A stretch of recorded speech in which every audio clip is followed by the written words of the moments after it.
नमस्कार दोस्तों। आज के डेली करंट अफेयर में हम 3 मुद्दों पर चर्चा करने वाले हैं। इसमें से पहला मुद्दा है वैश्विक जलवायु शिखर सम्मेलन 2021। दूसरा है ऑस्ट्रेलिया ने बेल्ट एंड रोड इनिशिएटिव परियोजना को किया रद्द। तीसरा है विश्व प्रेस स्वतंत्रता सूचकांक 2021। ठीक है, तो चलिए शुरू करते हैं।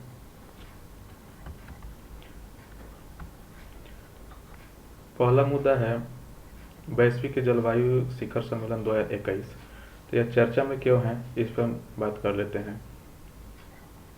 हाल ही में संयुक्त राष्ट्र अमेरिका ने डिजिटल रूप से वैश्विक जलवायु शिखर सम्मेलन का आयोजन किया है। इस जलवायु शिखर सम्मेलन में प्रधानमंत्री नरेंद्र मोदी ने कहा कि जलवायु परिवर्तन की लड़ाई के लिए ठोस कदम जरूरी है। इसमें प्रमुख मुद्दे जो है उस पर चर्चा करते हैं। संयुक्त राष्ट्र अमेरिका के राष्ट्रपति जो बाइडेन ने हाल ही में 22 और 23 अप्रैल 2021 को वर्चुअल रूप से वैश्विक जलवायु शिखर सम्मेलन का आयोजन किया। इस शिखर सम्मेलन में पूरे विश्व के लगभग 40 नेताओं ने भाग लिया है। वैश्विक जलवायु शिखर सम्मेलन में भाग लेने वाले लीडर्स वैश्विक स्तर पर बड़ी अर्थव्यवस्था का प्रतिनिधित्व करते हैं, जो अन्य बातों के अलावा जलवायु परिवर्तन के प्रति संवेदनशील हैं। इस जलवायु शिखर सम्मेलन में लीडर्स ने जलवायु शमन और अनुकूलन, प्रकृति आधारित समाधान, जलवायु सुरक्षा के साथ साथ स्वच्छ ऊर्जा के तकनीक, नवाचार इत्यादि मुद्दों पर चर्चा केंद्रित किया है। इसके अतिरिक्त जलवायु परिवर्तन के मुद्दों के लिए धनराशि जुटाने पर भी मंथन किया गया। नेताओं ने इस वैश्विक जलवायु शिखर सम्मेलन में इस बात पर विचार विमर्श किया कि राष्ट्रीय परिस्थितियों और अस्थायी विकास प्राथमिकताओं के समान करते हुए दुनिया समावेशी लचीली आर्थिक व्यवस्था के साथ जलवायु काज को कैसे कर सकती है। इन सभी मुद्दों पर चर्चा किया गया है। अब इसमें देखते हैं कि प्रधानमंत्री नरेंद्र मोदी ने अपने संबोधन में क्या कहा। संयुक्त राष्ट्र अमेरिका द्वारा आयोजित वैश्विक जलवायु शिखर सम्मेलन में प्रधानमंत्री नरेंद्र मोदी ने कई महत्वपूर्ण बातों को उल्लेखित किया। प्रधानमंत्री नरेंद्र मोदी ने कहा कि कोविड-19 महामारी के आगे पूरे मानवता संघर्ष कर रही है। कोविड-19 महामारी के दौरान आयोजित वैश्विक जलवायु शिखर सम्मेलन हमें याद दिलाता है कि जलवायु परिवर्तन से संबंधित गंभीर चुनौतियां अभी खत्म नहीं हुई है। प्रधानमंत्री नरेंद्र मोदी ने कहा कि भारत अपने विकास चुनौतियों के बावजूद स्वच्छ ऊर्जा और जैव विविधता को लेकर कई साहसिक कदम उठाए हैं। भारत ने संयुक्त राज्य अमेरिका के साथ मिलकर भारत अमेरिका जलवायु और स्वच्छ ऊर्जा एजेंडा 2030 साझेदारी शुरू किया है। इसमें निवेश जुटाने में मदद मिलेगी और स्वच्छ प्रौद्योगिकियों को बढ़ावा मिलेगा।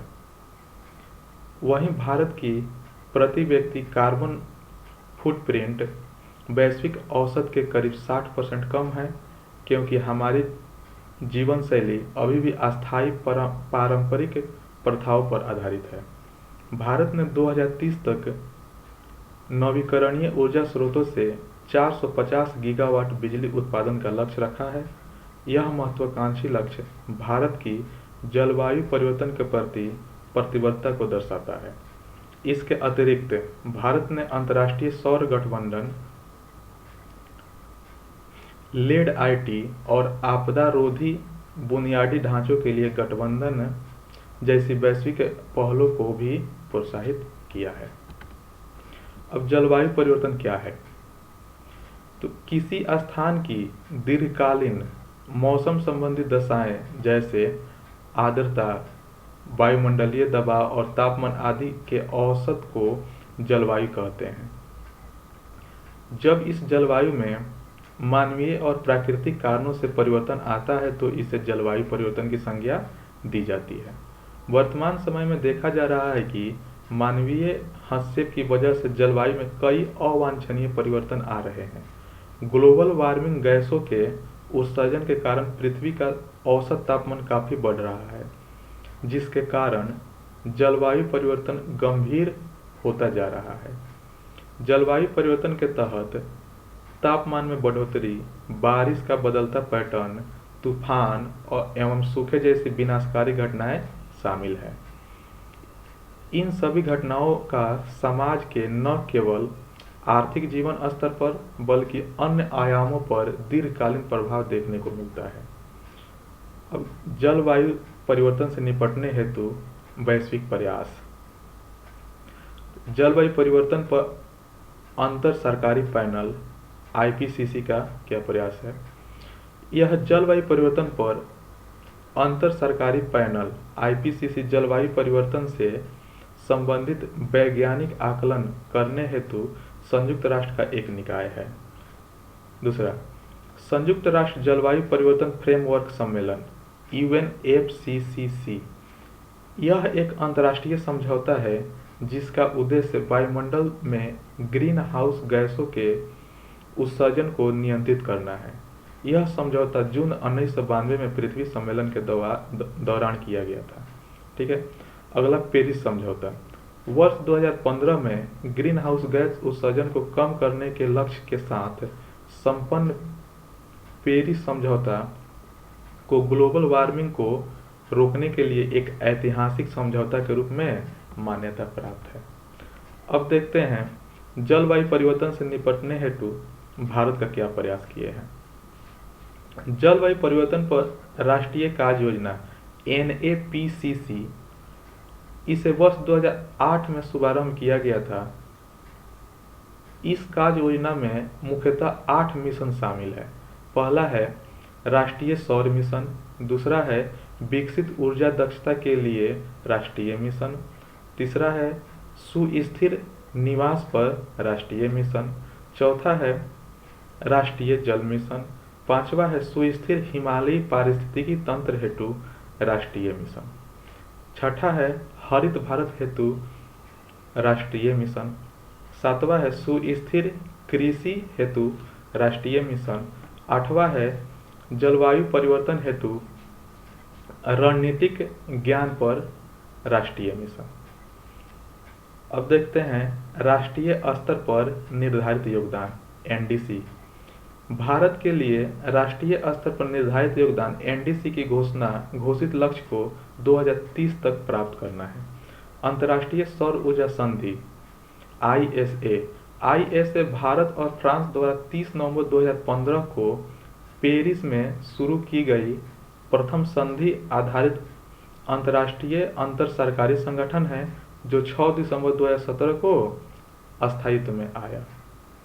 One sun one world one grid परियोजना ISA के साथ ही भारत ने one sun one world one grid OSOWOG परियोजना के तहत अक्षय ऊर्जा परियोजना को आपस में जोड़ने के लिए वैश्विक पारिस्थितिकी तंत्र के निर्माण की एक पहल शुरू की गई। अब एक छोटा सा टारगेट इसमें रखा गया है कि आप लोग जितना हो सके उतना लाइक, शेयर और सब्सक्राइब करें, साथ ही साथ बेल आइकन को भी दबा दें। एक छोटा सा टारगेट है। फिर हम आर्टिकल पर चर्चा करते हैं। नेक्स्ट मुद्दा क्या है कि ऑस्ट्रेलिया ने बेल्ट एंड रोड इनिशिएटिव परियोजना को रद्द कर दिया है। यह चर्चा में क्यों है? तो हाल ही में ऑस्ट्रेलिया ने चीन के साथ उसके महत्वाकांक्षी बेल्ट एंड रोड इनिशिएटिव परियोजना से जुड़े 2 समझौते को रद्द कर दिया है। देखते हैं विभिन्न मुद्दा क्या है। चीन की नीतियों और एकाधिकारवादी मानसिकता से बहुत से देश लंबे समय से क्षुब्ध हैं। चीन का अंतर्राष्ट्रीय नियमों और प्रतिमानों का पालन न करना कई देशों से सहन नहीं हो रहा है। इस क्रम में हालांकि ऑस्ट्रेलिया ने चीन के साथ उसके महत्वाकांक्षी बेल्ट एंड रोड इनिशिएटिव परियोजना से जुड़े 2 समझौते को रद्द कर दिया है।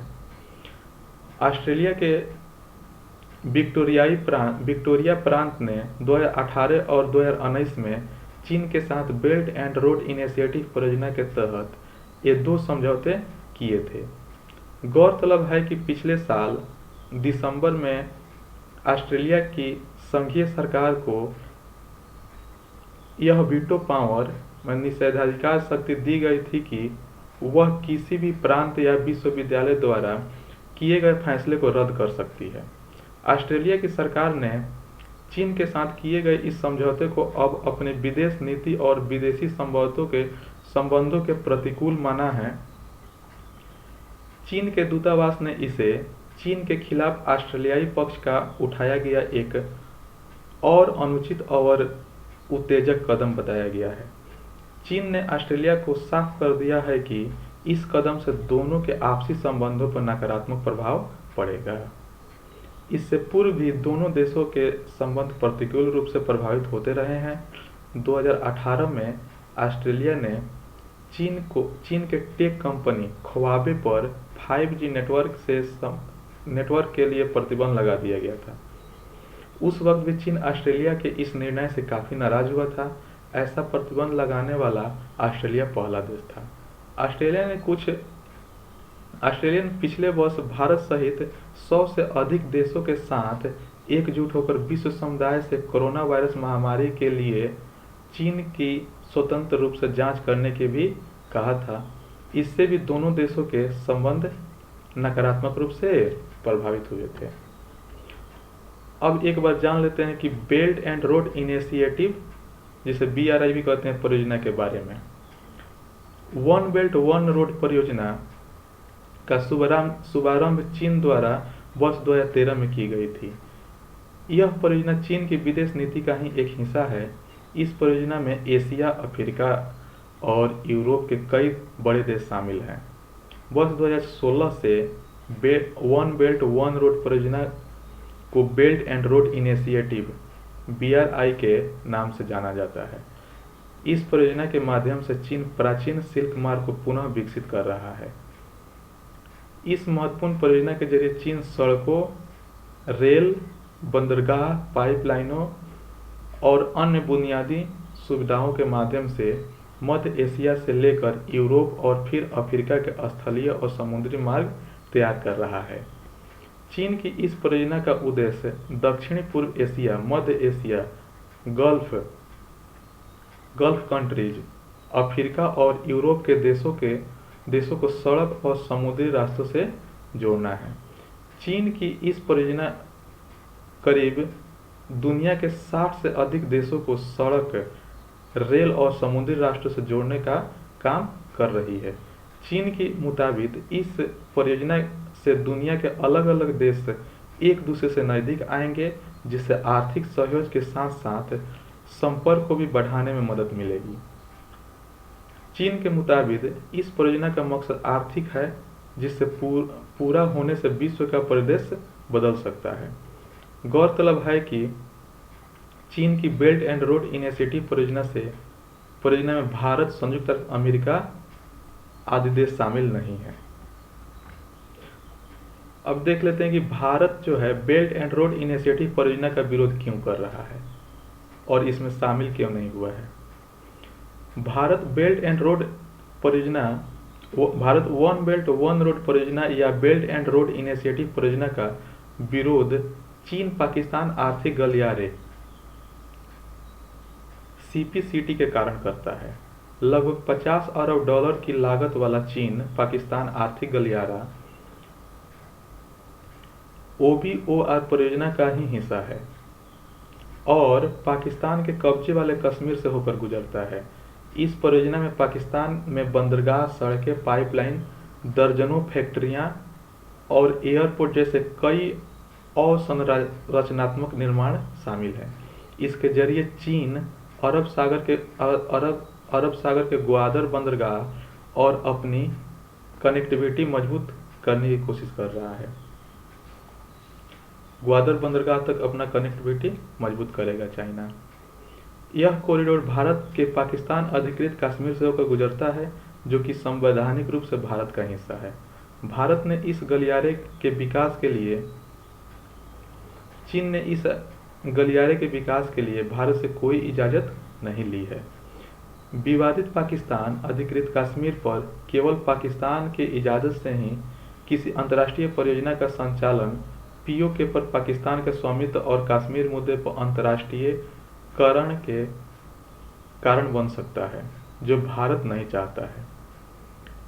सीपैक और ग्वादर के विकास के पीछे अपनी आपूर्ति लाइनों को सुरक्षित और छोटा करने के साथ हिंद महासागर में उपस्थिति को मजबूत करने की चीनी योजना है।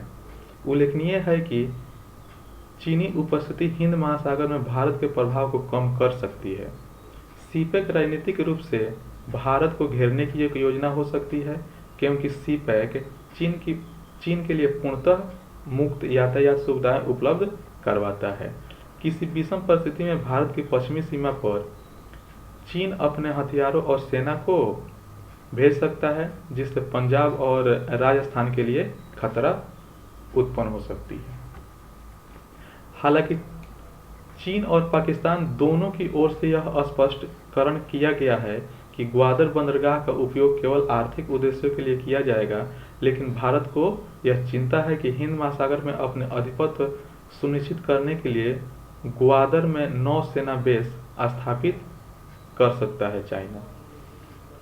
चीन ने स्ट्रिंग ऑफ पर्ल्स नीति के तहत भारत को घेरने का भी कार्य योजना बना रहा है, और वह पाकिस्तान के बालूचिस्तान प्रांत में ग्वादर से लेकर श्रीलंका के हम्बनटोटा पोर्ट, मालदीव के मराओ पोर्ट, बांग्लादेश का चटगांव पोर्ट समेत म्यांमार तक अपने समुद्री प्रभाव को स्थापित किया है। इसके साथ ही चीन ने अफ्रीकी देश जिबूती में अपनी पहली सैन्य चौकी बनाई है। यदि हम चीन की स्ट्रिंग ऑफ पर्ल्स नीति के साथ चीन पाकिस्तान आर्थिक गलियारे और बांग्लादेश चीन इंडिया म्यांमार BCIM को आपस में मिलाए तो जो मानचित्र हमारे सामने आता है, उसमें भारत को चारों ओर से घेरने की नीति को पूर्ण होते हुए देखा जा सकता है। चूंकि भारत का अधिकतम आयात और निर्यात हिंद महासागर से होता है एवं पेट्रोलियम का तो लगभग पूरा व्यापार हिंद महासागर के जरिए ही होता है, अतः यहाँ चीन की बढ़ती भूमिका भारत के रणनीतिक दृष्टिकोण से काफी भारत को पीछे छोड़ सकती है। भारत का भी कहना है कि चीन बेल्ट एंड रोड परियोजना के तहत हिंद प्रशांत क्षेत्र में कई देशों को अपने ऋण जाल में फंसा रहा है, अर्थात इस योजना में पारदर्शिता बहुत ही कम है। नेक्स्ट मुद्दे पर हम चर्चा करेंगे विश्व प्रेस स्वतंत्रता सूचकांक 2021, वर्ल्ड प्रेस फ्रीडम इंडेक्स 2021। यह चर्चा में क्यों है, तो इस पर हम चर्चा कर लेते हैं कि हाल ही में विश्व प्रेस स्वतंत्रता सूचकांक 2021 जारी किया गया है। विश्व प्रेस स्वतंत्रता सूचकांक 2021 में भारत का रैंक 180 देशों में से 142वां है। विश्व प्रेस स्वतंत्रता सूचकांक 2021 से संबंधित कुछ मुद्दे पर हम बात करते हैं। यह एक गैर लाभकारी संगठन रिपोर्टर्स विदाउट बॉर्डर्स RSF की ओर से जारी विश्व प्रेस स्वतंत्रता सूचकांक 2021 में भारत 180 देशों में 142वें स्थान पर है। गौरतलब है कि भारत पिछले साल भी इसी सूचकांक में 142वें स्थान पर ही था, अर्थात स्थान अभी भी नहीं बदला है भारत का। विश्व प्रेस स्वतंत्रता सूचकांक 2021 के अनुसार भारत पत्रकारिता के लिए सबसे खराब देशों में शामिल है। यहाँ प्रेस की आज़ादी पिछले कुछ समय से काफ़ी छीड़ हुई है।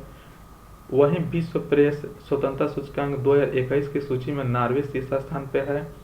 तो इस सूचकांक में फिनलैंड दूसरे और डेनमार्क तीसरे स्थान पे है। विश्व प्रेस स्वतंत्रता सूचकांक 2021 में एरिट्रिया सबसे निचले पायदान पर है।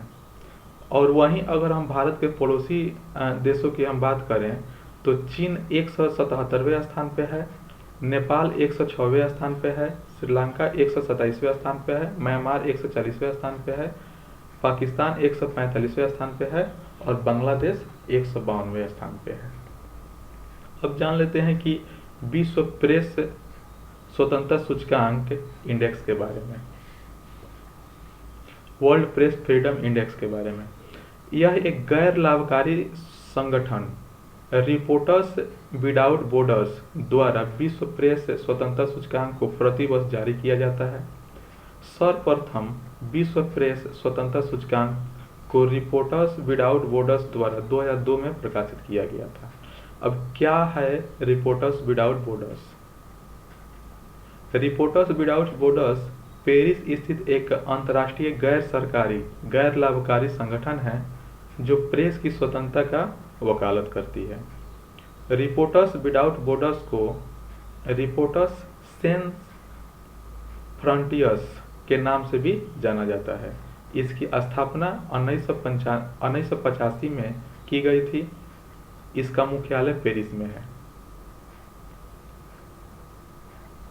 RSF सार्वजनिक हित में UN, यूनेस्को और EU जैसे अंतर्राष्ट्रीय संगठन और मानव अधिकारों पर सलाहकार की भूमिका निभाती है।